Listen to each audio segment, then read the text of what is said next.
Oy, kumakain. La, sinubo niya talaga. Ayun, nakita ko JM mo. JM. La, Ikaw kumuha. sinubo. Diba? Ulit. Hindi nakita ni Buti ko yung Michael. Mr. Pelengke.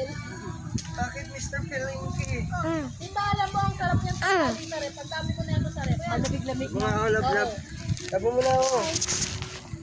Hello ka pa eh. Tingnan ko, be. Ah.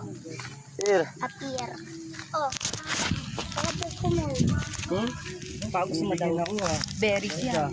Berries tawag na dyan. Ay. Social eh. Ah. Mama, sabi niya, Mama, may nakuha ko dun sa labas, berries. Ano? Sirisubo. Alam lang yan. Hello. May patulaw. Marpakan ko. Ito naman pinakayong kambing binidyo. Pinakain nga nila.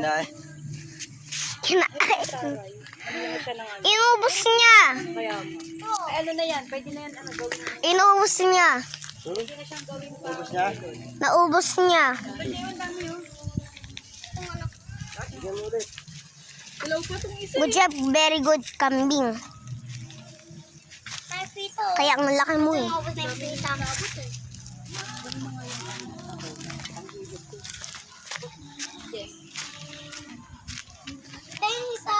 ko nakain.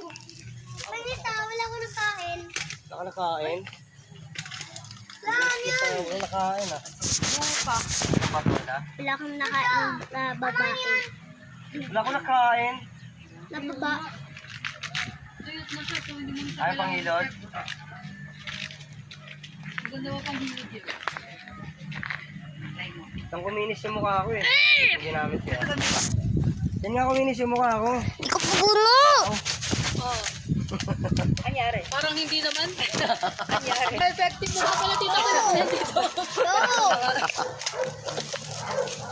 Kambing. Pala yung binibili natin. Kambing. Ng puto tsaka ng balat. Patungahin na natin bibili mo. Ayan, meron siyang laman sa Mr. Pelengke. Mr. Pelengke. O tara na. Wala na, ubus na talaga.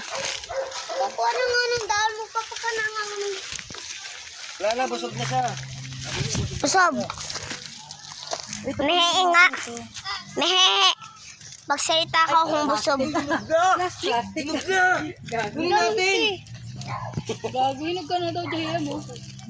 Ginawa ka nga lahat. Yun po. Hindi, busog na. Busog na siya kaya hindi niya kinakain.